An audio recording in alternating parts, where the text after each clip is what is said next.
আজ বানাবো চিকেন কাবাব। সবাই তো চিকেন অনেক প্রকারেরই বানিয়ে খেয়েছেন।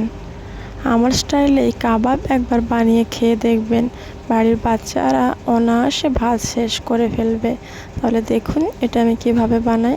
প্রথমে 250 গ্রাম চিকেন আমি ধুয়ে পানি ঝরিয়ে রেখে দিয়েছিলাম। এটাকে মিক্সিংয়ে ব্লেন্ড করে আমি একটা মিক্সিং বলে নিয়ে নেব।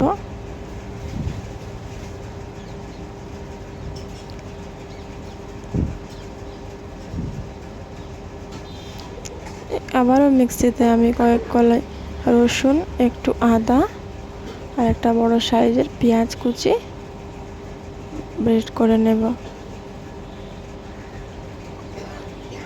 আর এর মধ্যে যে এক্সট্রা পানিটা আছে সেটা আমি বের করে নেব। তাহলে কাবাবটা শুকনো শুকনো ভালো হবে, কেননা পেঁয়াজ দিয়েছি তো পেঁয়াজের পানিটা অনেকটাই বের হবে। পেঁয়াজের এক্সট্রা পানিটা বের করে ফেলবো। পানিটা বের করে নিয়েছি, দেখুন কতটা পানি বেরিয়েছে। এবারে সেই আদা রসুন পেঁয়াজের পেস্টটা দিয়ে দেব। উপর থেকে দিয়ে দেব পেঁয়াজ কুচি, কাঁচা লঙ্কা কুচি, ধনেপাতা কুচি, দিয়ে দেব স্বাদ মতো লবণ, লঙ্কা গুঁড়ো এবং হলুদ গুঁড়ো, আর দেব জিরার গুঁড়ো 1 চামচ, গরম মশলা 1 চামচ, আর আগে থেকে টেলে রাখা বেসন দিয়ে দিলাম 1 কাপ পরিমাণ। উপর থেকে দিয়ে দেবো সামান্য সরিষার তেল। এবার এটিকে ভালো করে মাখিয়ে মাখিয়ে আমি কাবাবের ডোটা তৈরি করে নেব।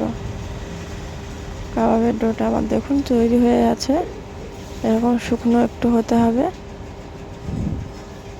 এবার হাতে 1 চামচ ঘি নিলাম, ঘিটা ভালো করে মাখিয়ে কাবাবের অল্প অল্প করে দিয়ে কাবাবের শেপটা দিয়ে নিতে হবে। এইভাবে করে ছোট ছোট করে কাবাবগুলো সব বানিয়ে নিচ্ছে। আর একটা আপনাদের বানিয়ে দেখাচ্ছি।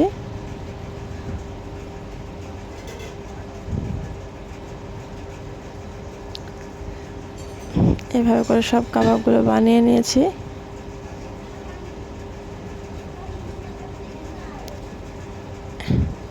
এবারে চুলাতে একটা প্যান বসিয়ে দিয়ে দিয়েছি সরিষার তেল, তার উপরে দিয়ে দিয়েছি 2 টেবিল চামচ ঘি। ঘি দিলে কি হয়, কাবাবের খুশবুটা একটু খুব সুন্দর হয়। একে একে সব কাবাবগুলো আমি দিয়ে দিলাম।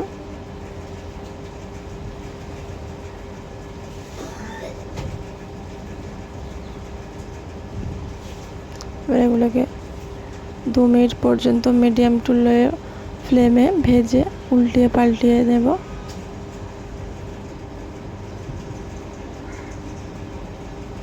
এপিট ওপিট ভালোভাবে উল্টিয়ে আমার ভাজা হয়ে গেছে। এগুলোকে আমি তুলে নেব। তুলে নিয়েছি,